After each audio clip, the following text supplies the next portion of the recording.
Yeah, whatever. Okay, I'd like to reconvene the meeting of Community Unit School District 300 Board of Education on this no snow evening of Tuesday, February 25th, 2020. Welcome, everyone. I need glasses. And we don't have a roll call vote. So we have lots of students and parents, guardians, friends here tonight for leading us in the pledge. We have students from Hampshire and from Lake in the Hills. I want to invite parents, guests to be able to take pictures of your student. Feel free to take them from wherever you would like to take them. Just please don't block another student from taking pictures. We have our principals from Hampshire and from Lake in the Hills that will be introducing their students as they come forward. And both sets of schools can come in at the same time, and please feel free to get them in there so we can see them all.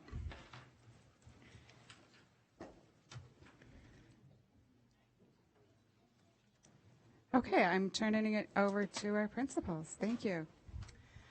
Good evening, members of the school board and community members. My name is Lisa van Bahenegen. I'm the principal at Hampshire Elementary School. And I'm Michelle Smith, principal at Lake in the Hills Elementary. It's our honor to introduce you to some of the students at each of our schools that we chose to help lead the pledge this evening. The students here this evening from Hampshire Elementary have all displayed leadership within our school. Leadership skills allow children to develop their confidence to solve problems creatively, work collaboratively with their peers, and support and encourage others to make positive choices. Each of the students here have contributed to our culture by displaying these traits in our school. It's my pleasure to introduce them to you. Ryan Bartlett, Sadie Bowers, Shelby Cruikshank, Daniel Heffelfinger, William Kruger, Rylan Mowers, Daisy Reynoso, Easton Stroh, Madison Waller, and Corbin Wolf.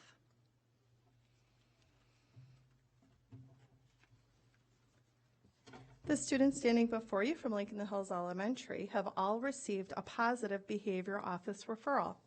They are Ryan Nunez, Ryder Haas, Griffin Shimaluski, Alexander Peabody, Aiden Ziolo, Evan Lachelle, Ethan Kimbrough, Giovanni Velez, Bianca Ramirez, Nathaniel Ferreira, Bill Sutek, McKinley Cush, Tyler Cruvius, Bianca Castro, and Alexander Esperanza. As part of our PBIS incentives, students are acknowledged when they are caught respecting SPOTS, which stands for respecting self, property, others, and teaching and learning. Each of the students here have contributed to the school community in various ways with acts of kindness and respect. It is our pleasure to be here this evening. Please stand now, and our students will lead you in the Pledge of Allegiance.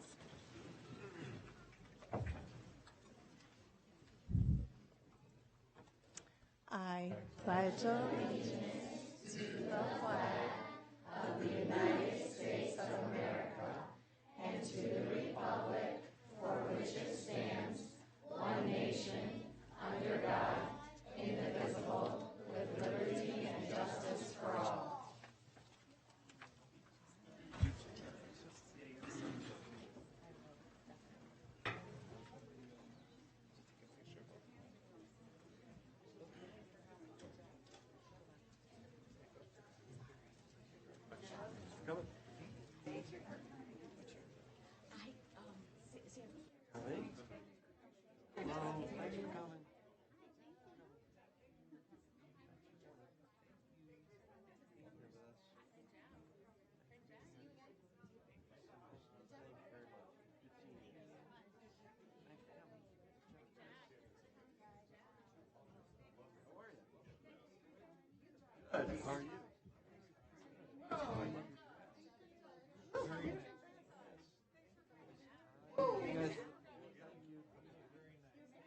I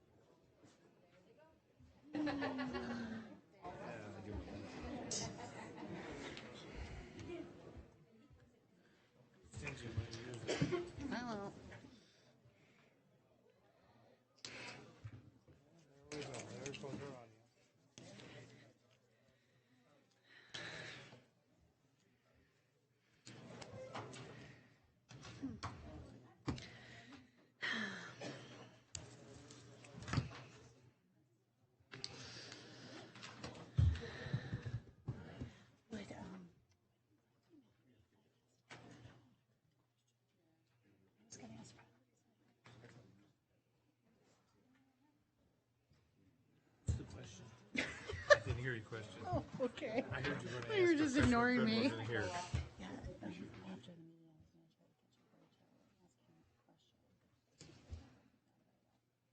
He wouldn't like it. Well, thank you all for coming, and thank you all for staying. We do have some interesting things on our agenda tonight. I do not have any changes to the agenda, so I would entertain a motion to approve the agenda. So moved. Oh, that's Mr. Fiorentino. Okay. Fiorentino, Aye. Scarpino, aye. Lamarca, Aye. Miller, Aye. Stevens, Aye. Zettler. Aye. Motion passes 6-0. I don't know what agenda was out in the public, but I do want to let you know that on our agenda, item number 6 had been rescheduled. So when we approved the agenda, we approved it with item number 6. Item number 6, for those of you that don't know, was a student staff recognition of our District 300 Spelling Bee winners, and that was rescheduled. Okay, we have some great board announcements.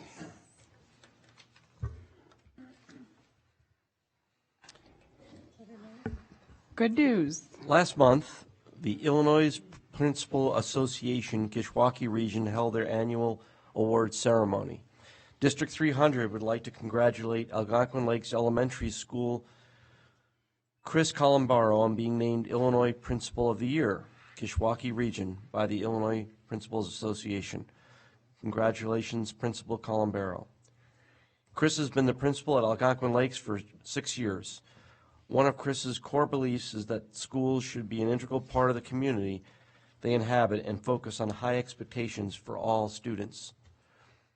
Through best teaching practices that are developmentally appropriate, schools give students the skills to achieve these expectations and create citizens who are a positive influence and have a drive to continuously learn. Congratulations to Mr. Columbaro.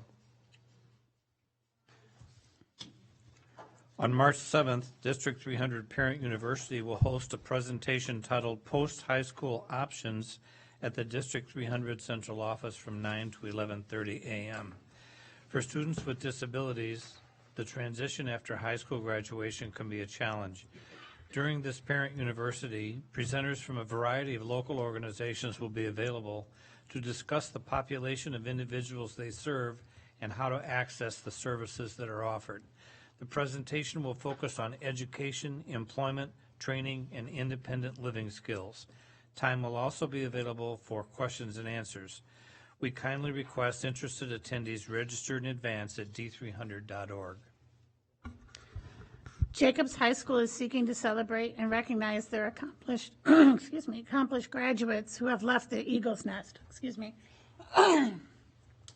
The Jacobs Distinguished Alumni Committee would like to honor the school's most accomplished alumni and commemorate their life's work.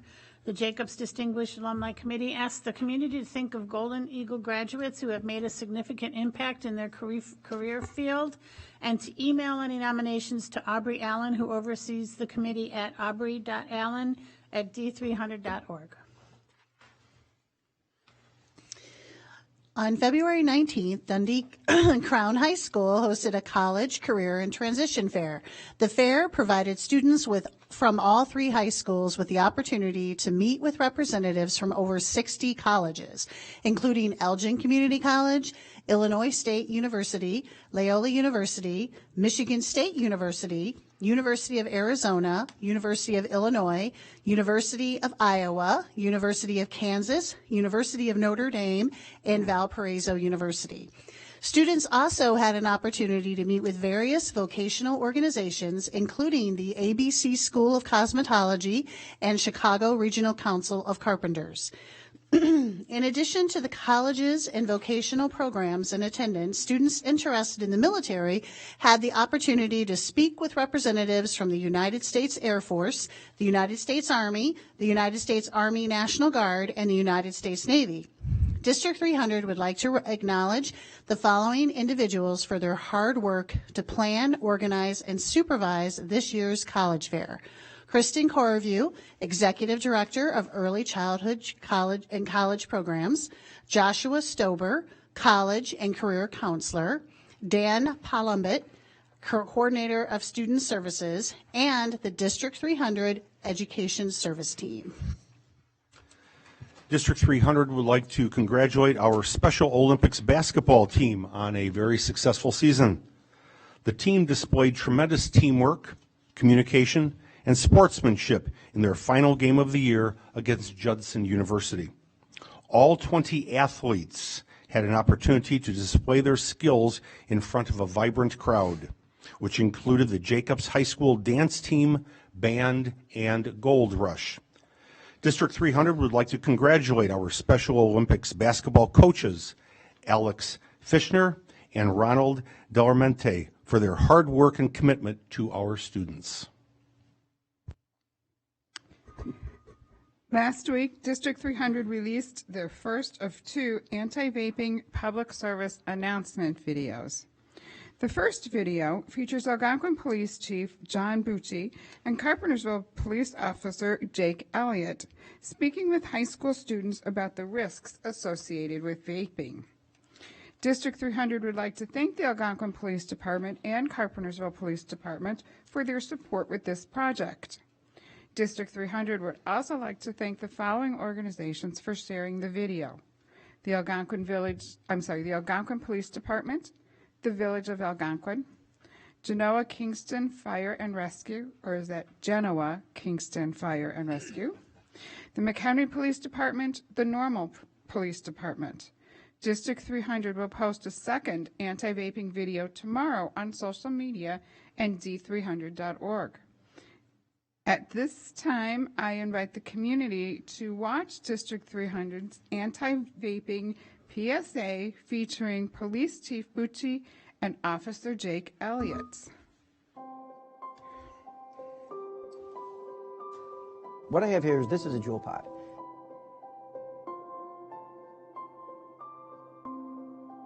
And in this Juul pod, it contains nicotine.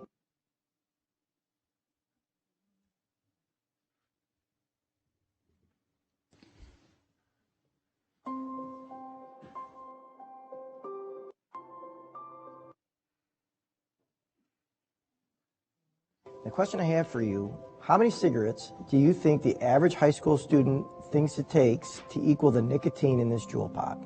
What I'd like you to do is go ahead and put as many cigarettes as you think.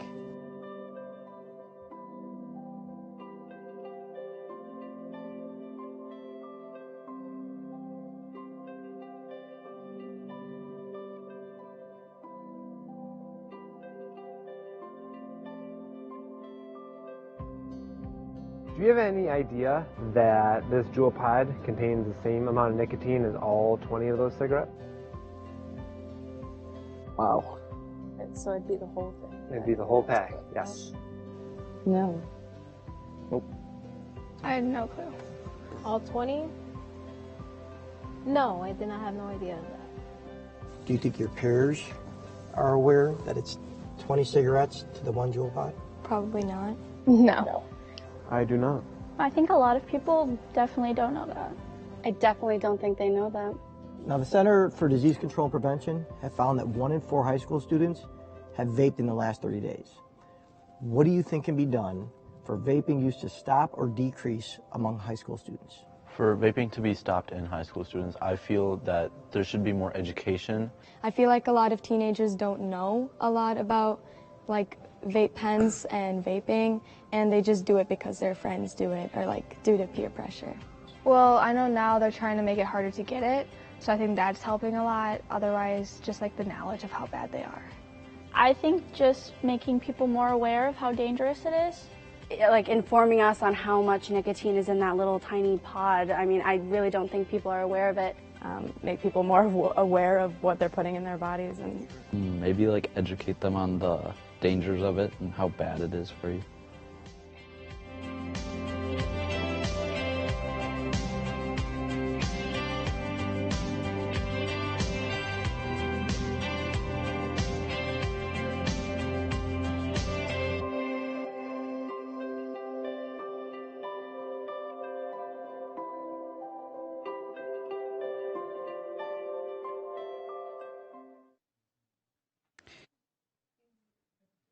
Whoops, is that video available for board members or public to share, pass on? Thank you. I'm looking forward to episode number 2 and see what that says. All right, we are now on item number 8 on our agenda. This is the superintendent report. I am not playing the role of Fred Hyde tonight, although he does have his excellent staff that is here. Mr. Hyde is home. He has been ill for a while, and he is home ill tonight. And so we have Susan Harkin and Iberto Mora are going to report to us for the superintendent's report.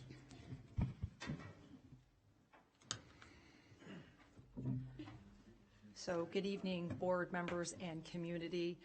Tonight we're here to follow up with last board meeting where we discussed some of the changes to dual language that were proposed. You directed Mr. Hyde, who's very sad that he couldn't be here tonight, but certainly, you know, if he could be here, he would be, and he really is down underneath the weather. I've not seen him ever miss a board meeting for this reason, and he certainly apologizes for not being here tonight. But you had directed him to look at what was proposed last week to see if there were any options that we could potentially consider. So we're here tonight to provide some feedback and some more context for that conversation. So again, we were looking at a conversation about the dual language program to phase out at Liberty Elementary and Dundee Middle School. So what was proposed at the last meeting was a phase out over the next 5 years. The plan is to slowly eliminate at Liberty Elementary kindergarten next year, the following year kindergarten first, all the way through 25-26 for kindergarten through 5th grade. So letting the current programs phase out, but not reestablishing a program at kindergarten level for next year. The other conversation at Dundee Middle School was to eliminate 6th grade with the same thing of the phasing out to let who's ever currently at the program finish there, but by 22-23 to remove at the dual language programs at Dundee Middle School. Ms. Harkin, I'm going to interrupt you just for a minute, just for clarification. When we're talking about phase out, we're not talking about doing away with the program. We're talking about phasing it out where it's existing here and moving it elsewhere in the district, but not phasing out the dual language program. That is correct. Thank you for that clarification. So this is just, we currently have a singleton program that's happening at Liberty Elementary and Dundee Middle School. As for clarification point, we do have 3 sites that we currently provide dual language at on the eastern portion of the district. That currently is Meadowdale, Gulfview, and Lakewood, and we have seen a significant increase in our dual language program by providing those programs in those schools.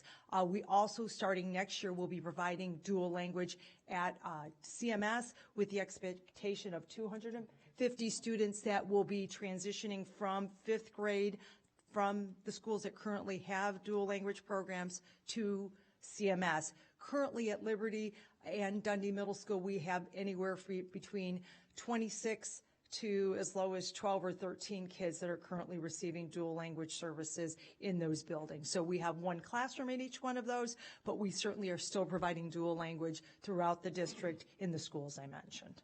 So thank you.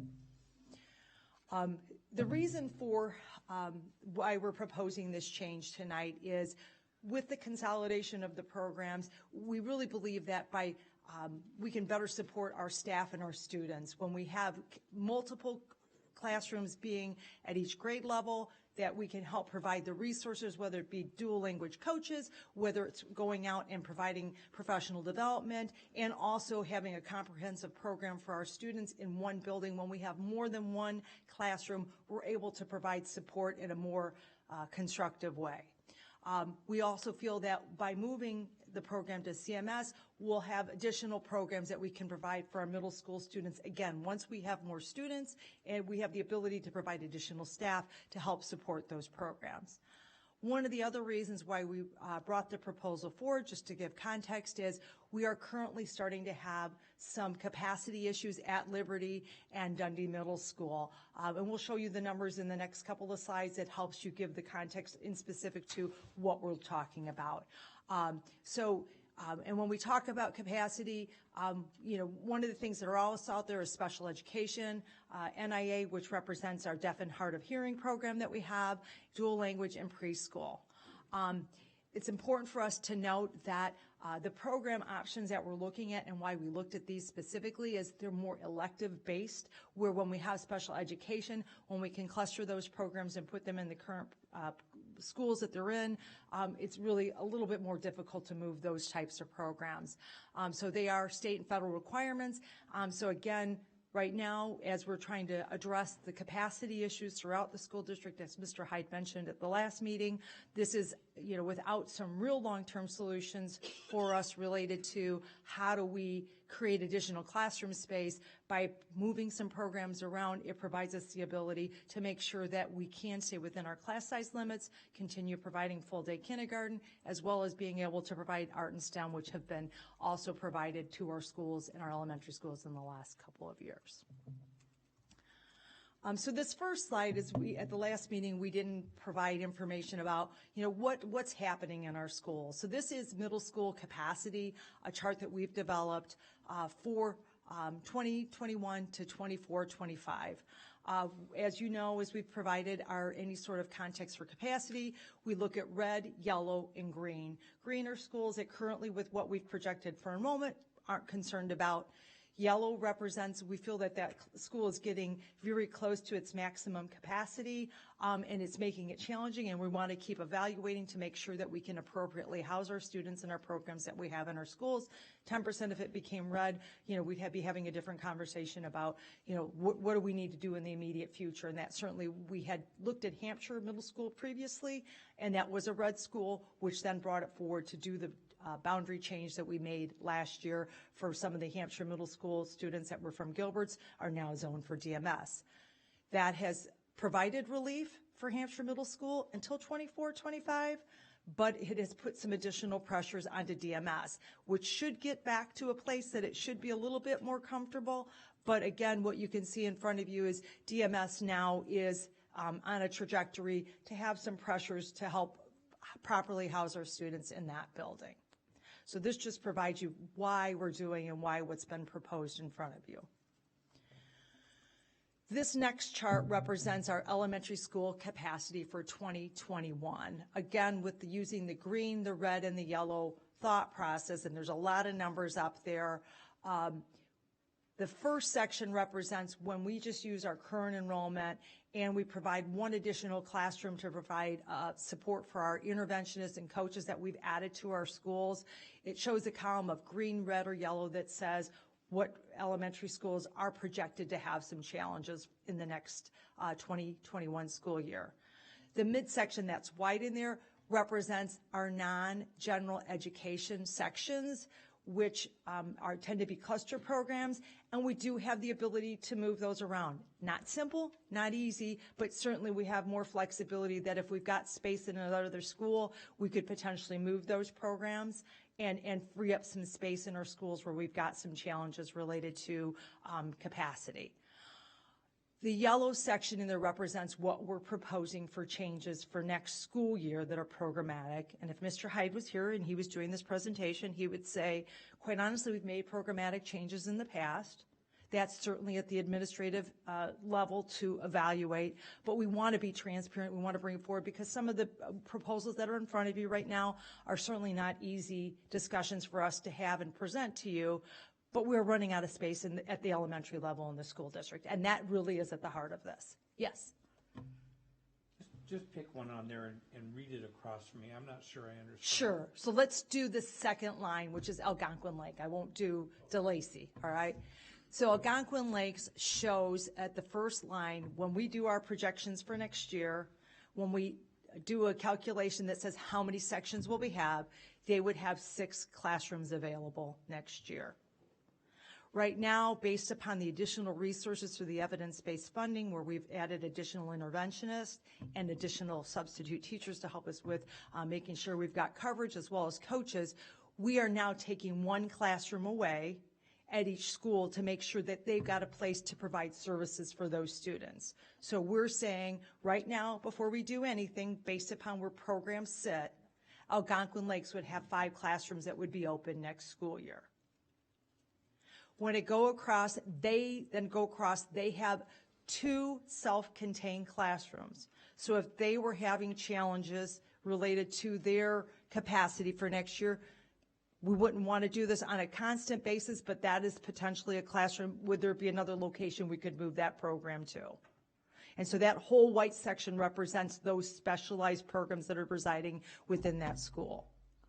The next yellow section says, what are we proposing for programmatic changes? We're not proposing any programmatic changes, so Algonquin Lakes remains with 5 classrooms for next school year that we believe will be available based upon what we know for enrollment right now. You're very welcome. One thing that I want to point out in this slide that I think is important to note is since September 30th, we've gone up by 40 students in our K through 5th grade enrollment numbers. So while this is in front of you right now, we are continuing to see our neighborhoods turn over. We're continuing to see growth occurring throughout the district. And so therefore, what we find is while these are great estimates, when we put 2 classrooms that are available left for us to have at a school that's tight, we have class size language in our contract that says if they go over a certain amount, we are to open up another section. Good for our students, good for our staff, which makes it difficult, which leaves us little room to wiggle should we have housing turnover.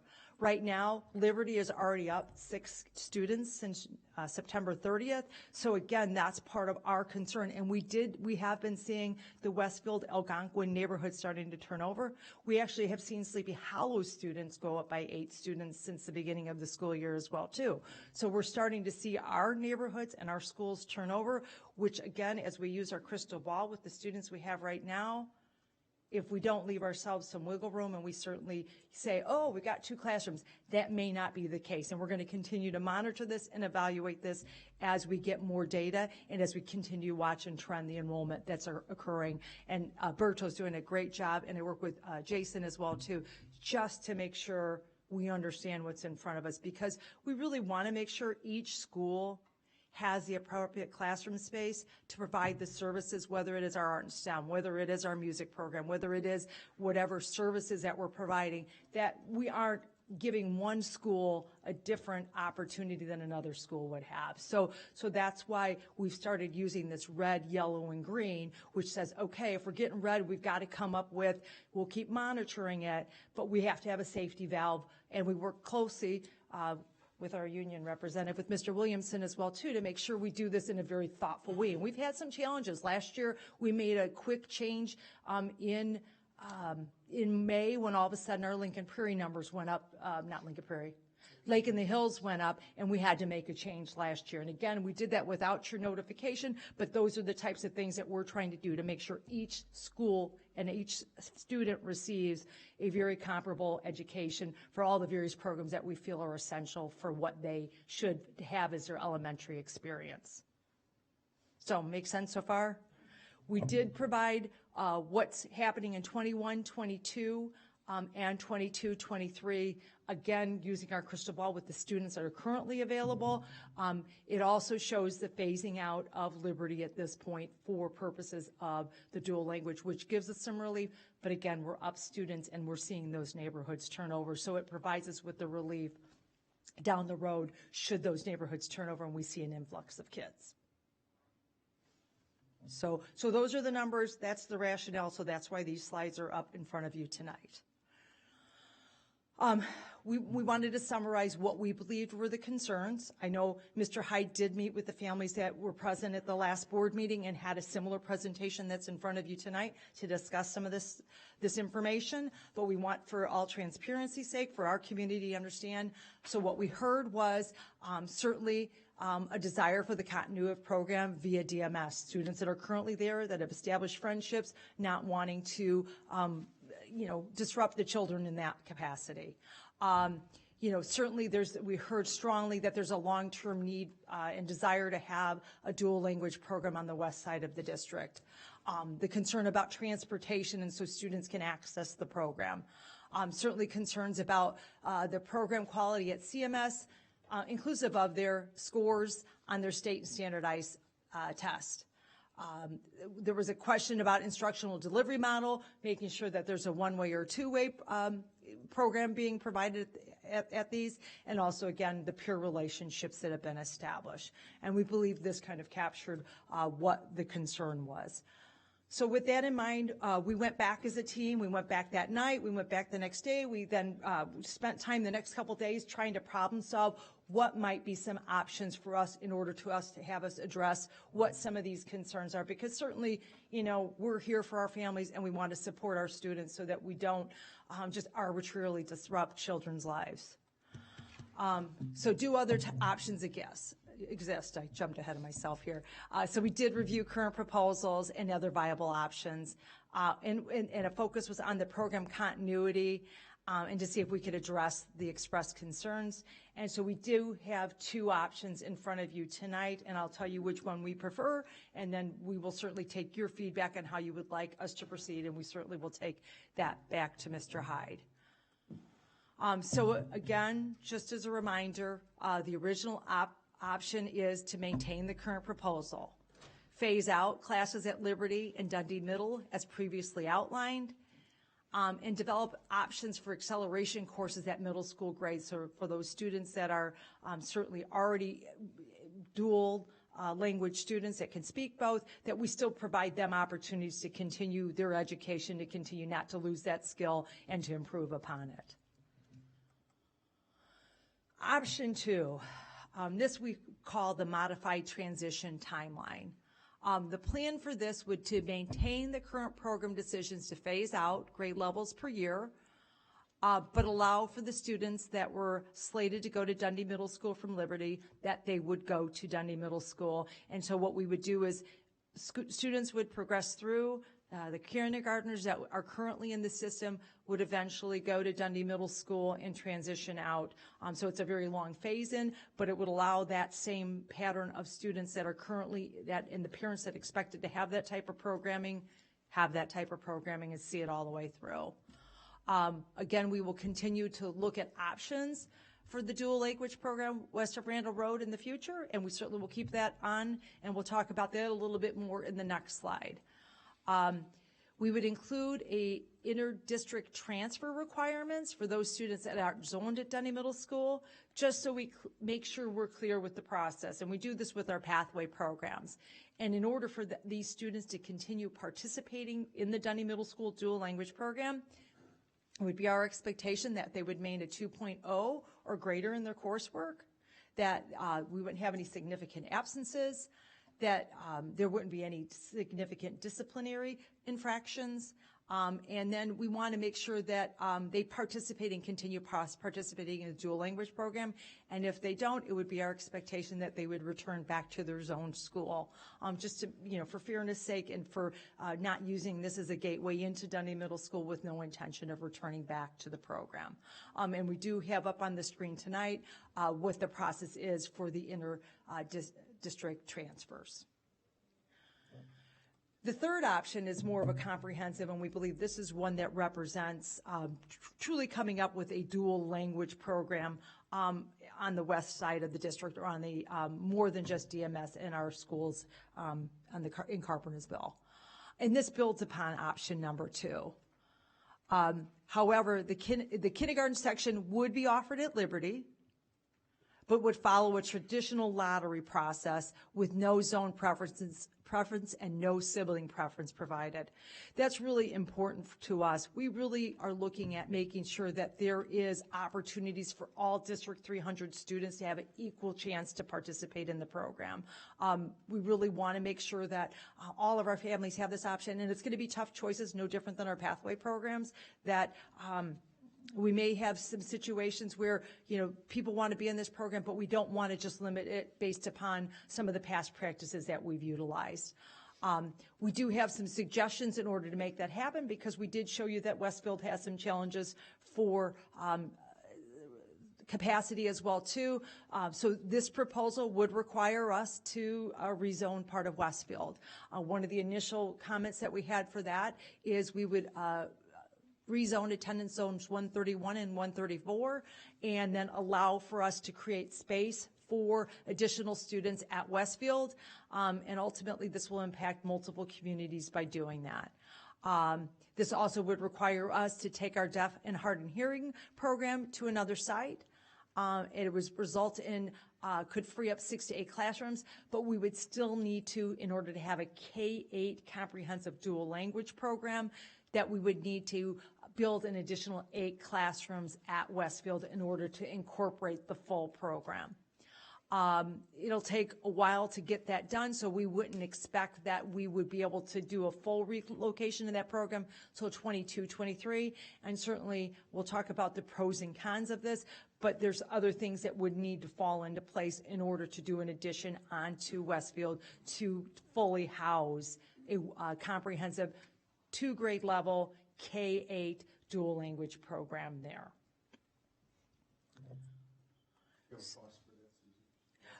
Yes, so the plan is, we had originally looked at an 8-classroom addition onto Westfield, and it's approximately $4 million. What were the costs for the additions at Wright and Gilbert?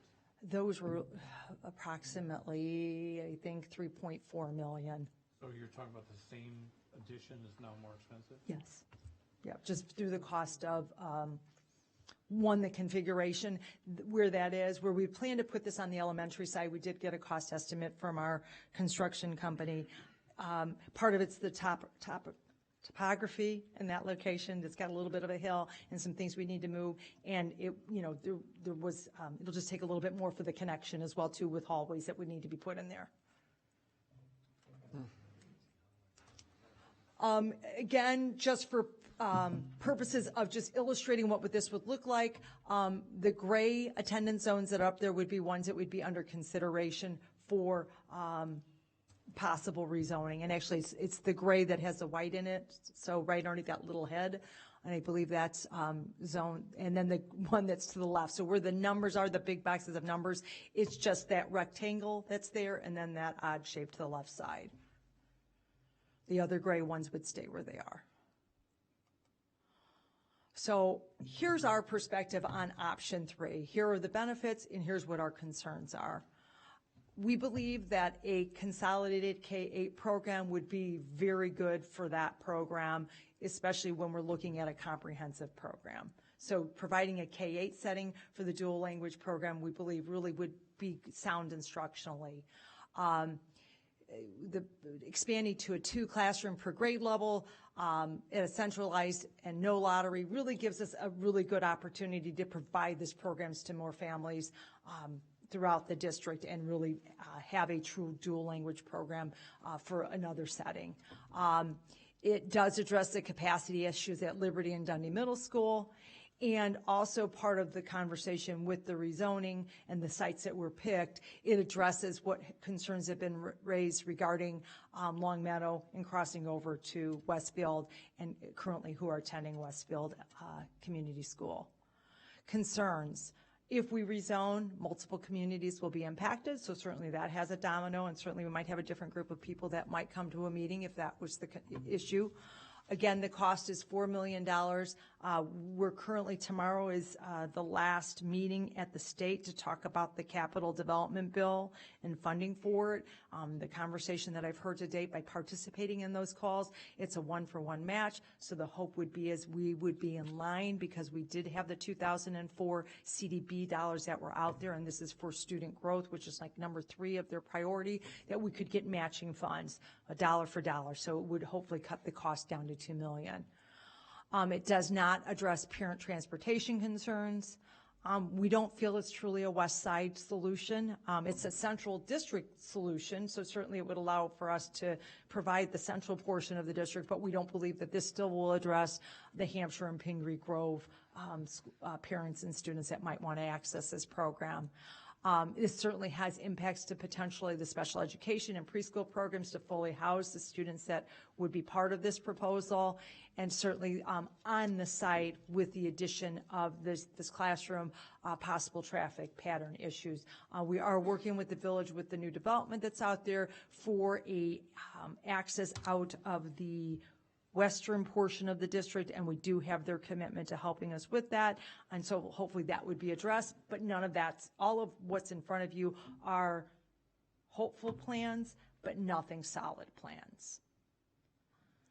So, I think for this one too, it would have to see how, if we were going to put an addition on, how that would fit into our master facility plan, which would have to go back to the CFOC to even see based upon the priorities we have. The addition for Westfield has been, as part of our master facility plan, slotted for 22-23, so that number is currently on our master facility plan, but there's a lot of things that are needing to be done in the district. And I believe that's it. Questions or comments from board members? Okay, I have a couple. Any proposal that, so first I want to clarify just in my mind, and this is just really semantics and just wording. The current proposal really is not a current proposal, it's the initial proposal. So when we look at what the current proposal is, let's just, again, so that people don't think that this is currently being presented. It's the initial proposal and then option 2 and option 3. Correct. And if I could just, yeah. I was probably supposed to say this, and I'm not Mr. Hyde again. His recommendation would be number 2. So Mr. Hyde, so currently the recommendation is option number 2. However, that's not the final option because this still has to go through CFOC, Finance Committee, for option 3, if that is even going to be a possibility. Also, that the final proposal from Mr. Hyde, and I'm not even going to call it a proposal, but the final plan, what will be implemented, will be given to us at the April board meeting, I believe. And I want to make sure that we all understand that this is not something that the board will vote on. We've given our input. Mr. Hyde's gone back with his team, come up with recommendations. He's going to give us what his plan is going to be. It's not within, and we talked about this at the last meeting, it's not within the board purview to, we're not going to vote on it. It's an administration thing, but he's going to come back and give us his final proposal. We will, as a board, if we have questions or comments or suggestions or anything that we want to let Mr. Hyde know, we can let him know between now and our April board meeting. I wouldn't wait that long because if he's going to be talking on finances or facilities or coming with his final proposal, that we don't wait until the last minute, that he has time to be able to take thoughts into consideration. Are you suggesting that if we were to put an addition onto a school that the board would not vote on that? No, I'm not. I am suggesting that that's the final proposal? If the final proposal comes back and it includes having to spend money and put an addition on, spending the money and putting the addition on would be something that we would need to approve. But the use of those 8 classrooms is not what the board would be voting on. Okay, So the spending of the money and doing that, and I think one of the big things to overcome with putting on the addition is making sure that the additions are put on because of need, that it is within our academic program that it would be suggested that we do that it isn't so much to do it to take care of dual language as much as it will address overcrowding. Because I don't want it to be out in the community that because dual language is the squeaky wheel, now we're going to spend $4 million to take care of that. It has to be part of our overall strategic plan, and it's got to be the best that we can do for dual language. And it sounds like if that is the plan and if it comes back, it addresses overcrowding, which will snowball and take care of non-dual language overcrowding issues. It would be putting it in the central part of our district, which would address some of the other issues that you've mentioned. But I'm concerned that it doesn't come across as this is to address just dual language. It will make the dual language program better, but there are benefits for others within in the district for that. I have questions when you're done. I do too.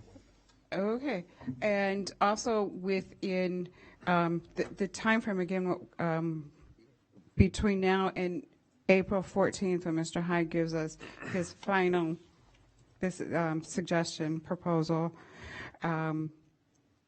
I believe looking at kindergarten right now, it's phasing out no new kindergarten, no new siblings. Those students are not going to be enrolled in dual language over at Liberty. But I do believe that he may still be looking at some options regarding that.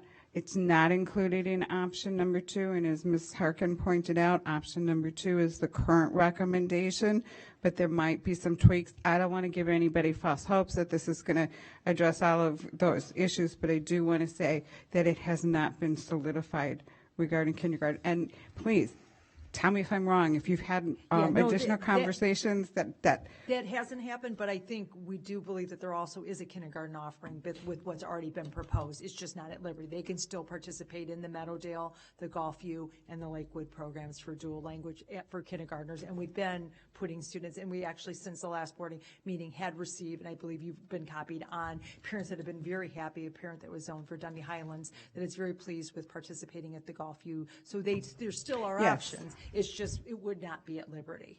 Okay. Mr. Stevens, you had a question?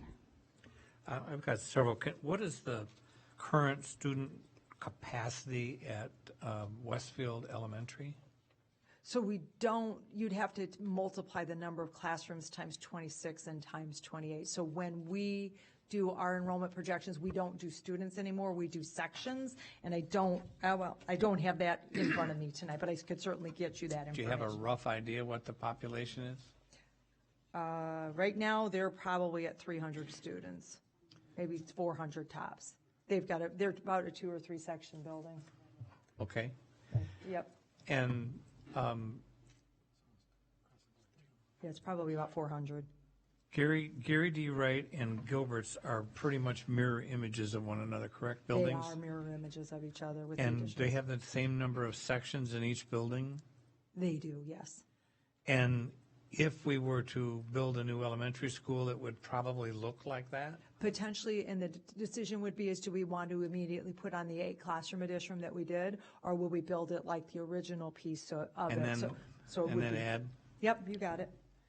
Has there been any consideration to moving forward with the new elementary school, and instead of doing the elementary school as a whole right now, put the addition on, because they can get that done in 1 year? Sure, and any of that piece is possible. I don't think you understand what I'm saying. I'm saying on the new site. Oh. If you build a new Gary Elementary, let's say, or a Gilbert's Elementary, and then you add the addition on, the addition was put on in 1 year, over a summer. Yep. With some foundation work done the previous fall. Could we start with that if we built a new school and open that 8 classroom section? Would that give us any relief, and then build the school, which would take 2 years? Yeah, I don't believe. You want to build the addition before the school? Yes. Okay. I think. I don't know that I want to do that. I understand. That was your question. That's my question. I think that.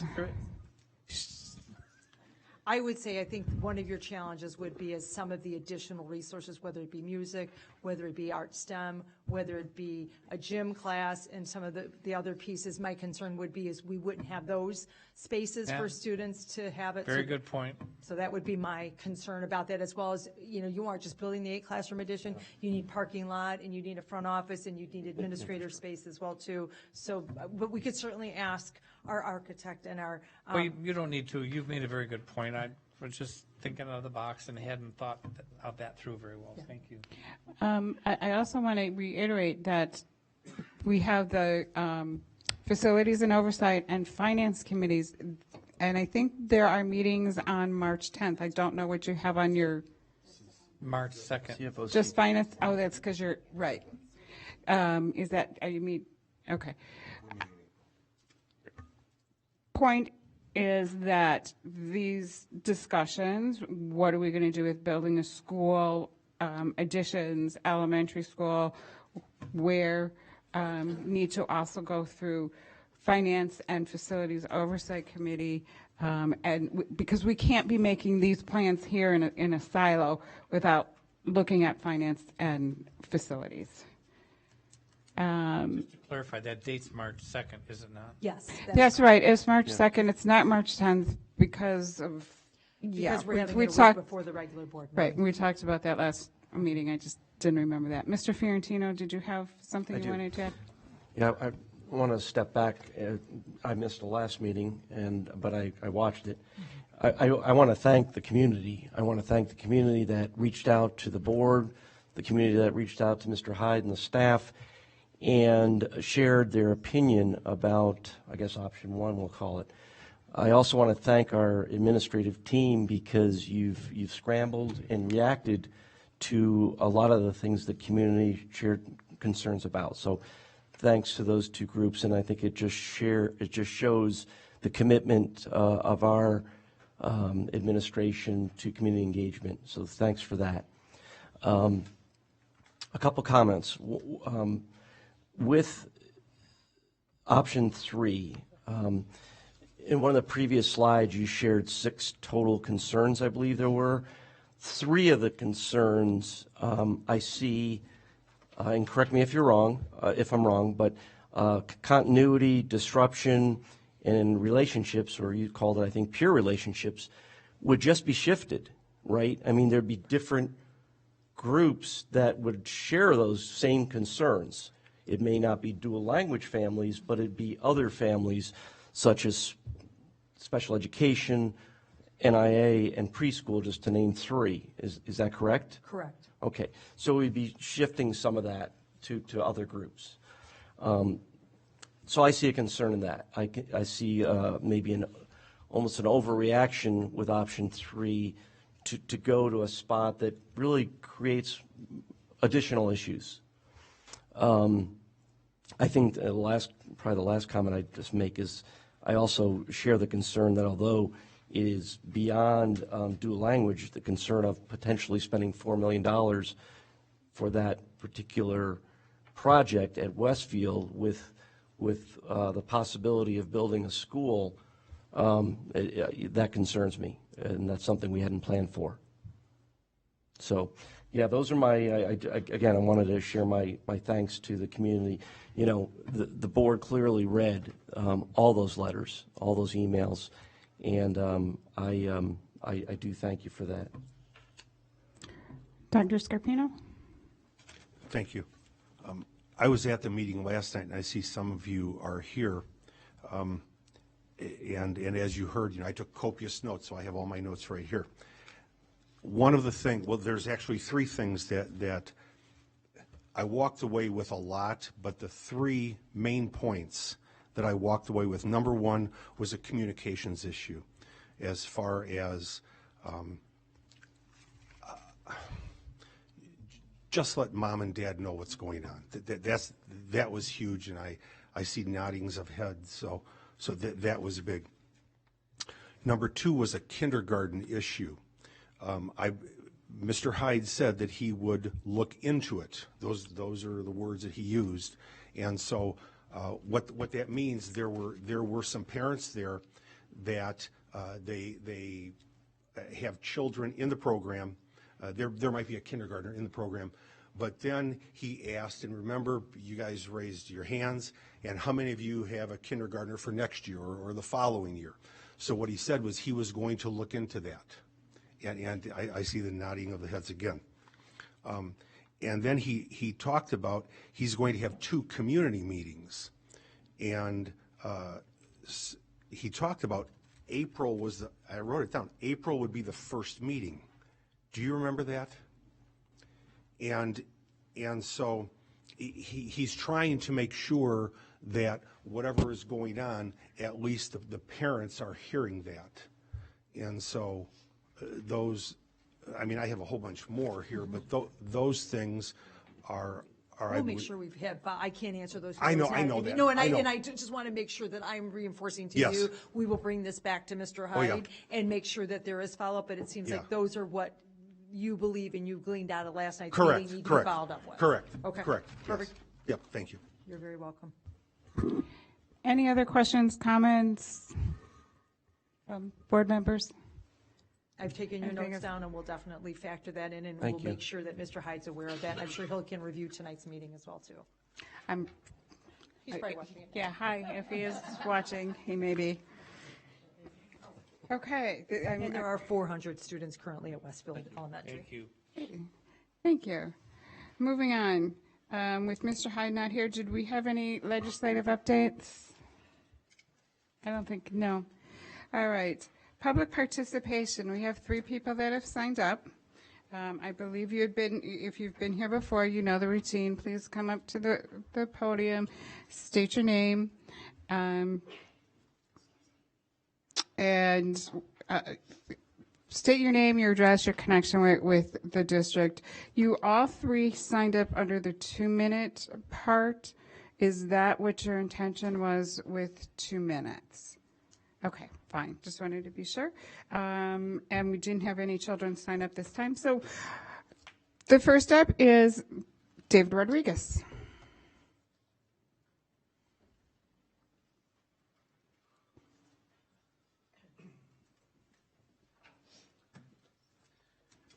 Good evening. I'm David Rodriguez. I have a 2nd grader and a 5th grader at Liberty in the dual language program. Thank you. First, I want to thank everyone for listening to our concerns over the last few weeks since we found out about the dual language changes. One thing, with the process is that it's good to know that our school board and our school administration will listen to the concerns of the families. I'm hoping that they will continue to listen to our concerns and hopefully make the dual language program stronger in the future. I'm here today because after hearing the options from yesterday, I really would like to encourage the board and the administration to support option number 3. This allows for the dual language program to continue uninterrupted west of the Fox River. What many families' biggest fear is that if they stop the program and I have a 2nd grader there, but I still have a kindergartner coming up and I want my kindergartner to continue in the dual language program, I will now have to send my 2 kids to 2 different schools. One at Meadowdale, Lakewood, or Gulfview. And, so they'd go to 2 different schools. That's 2 different transportation times. And I feel like many parents would drop out of the program. And if that happens, then there's not going to be that continuity on the west side. The other thing is that this will allow the program to grow in the future with having 2 classrooms over at Westfield. And it's very centrally located, as you guys said, within the district. And those are the main reasons. I mean, I just think that it's such a great program, and I would hate to see it leave and parents not be able to have this opportunity that is currently offered to families in District 300. Thank you. Thank you. Next is Eric Johnson.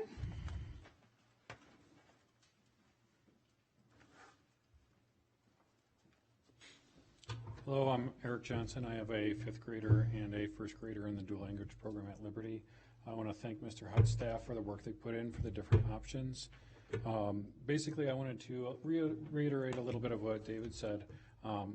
If it comes down to a board vote for option 3, we are behind that 100% because these options, they address a lot of the different things that individual families have concerns about. But the one thing that ties it all together is we met as families, and the one thing that ties it all together is that we all were in favor of growing the program on the west side, not just continuing for Liberty. That was something that we all individually had. I have a young one that's not quite in kindergarten yet, and that's up and coming. We have other parents with transportation concerns and all these different things.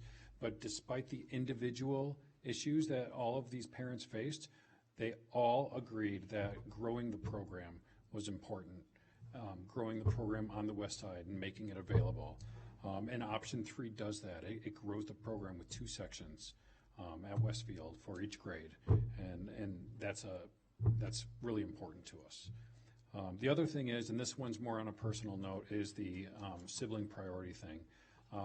I know that Mr. Hyde is adamant about getting rid of that, and us with younger children that are not yet in the program, we see it, we understand, but all we ask is that maybe we consider some sort of grandfather clause for the people that when they enrolled their children in the program were told that there would be sibling priorities, and just honor that for the remainder of those children. So there would be a phase out of that as well.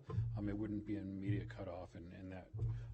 And in Mr. Hyde's words, he said that if option 3 were to happen, that getting into the program would not be as difficult as we think it might be. So with those words in mind, it seems logical that having some sort of grandfather clause in for those children should be equally as feasible. Thank you for your time. Thank you. Jorge Garcia.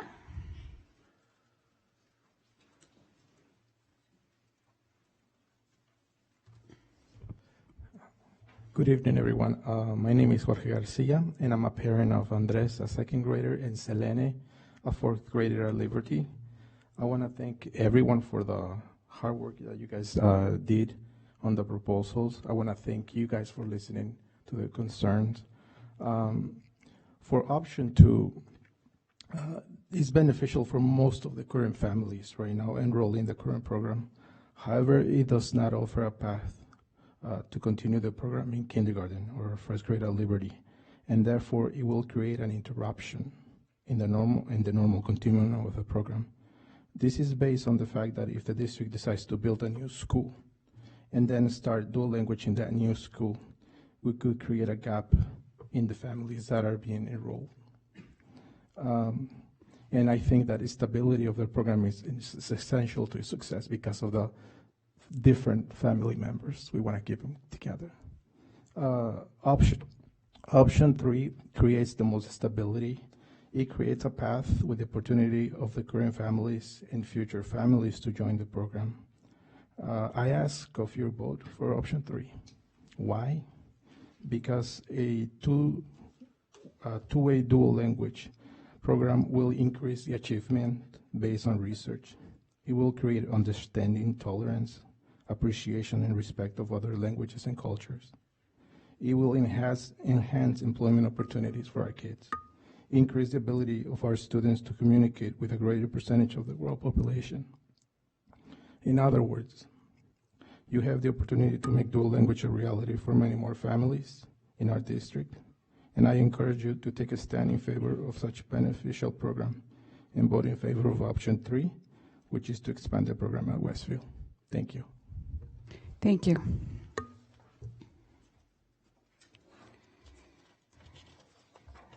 Okay, as is our normal process and procedure, we don't entertain discussion during public participation. I think we had a lot of response and comments at our last meeting and also tonight.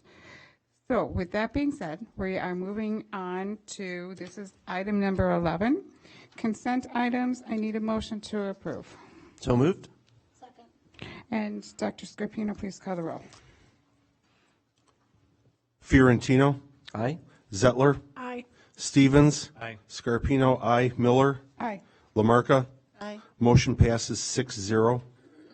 Okay, item number 12, motion to approve consent items. This is for items greater than 25,000. So moved. Second, Dr. Scarpino. Zettler.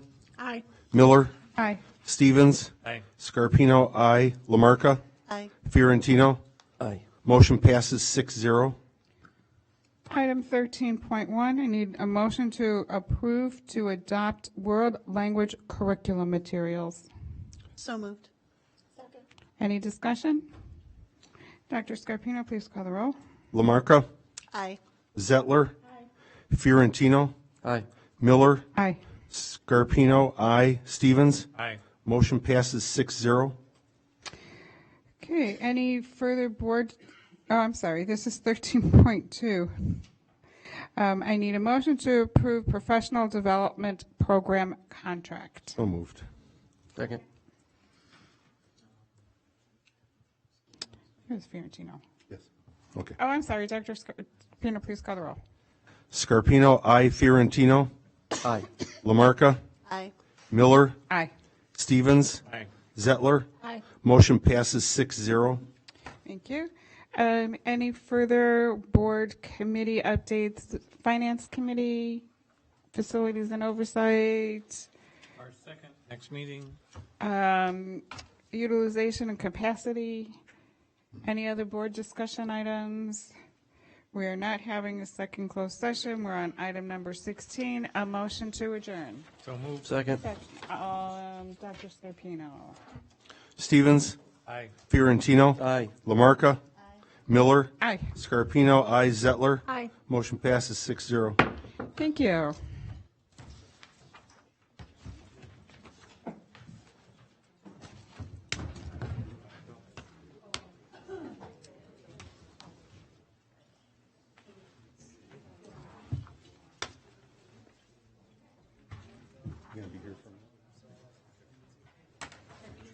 Yes, sir.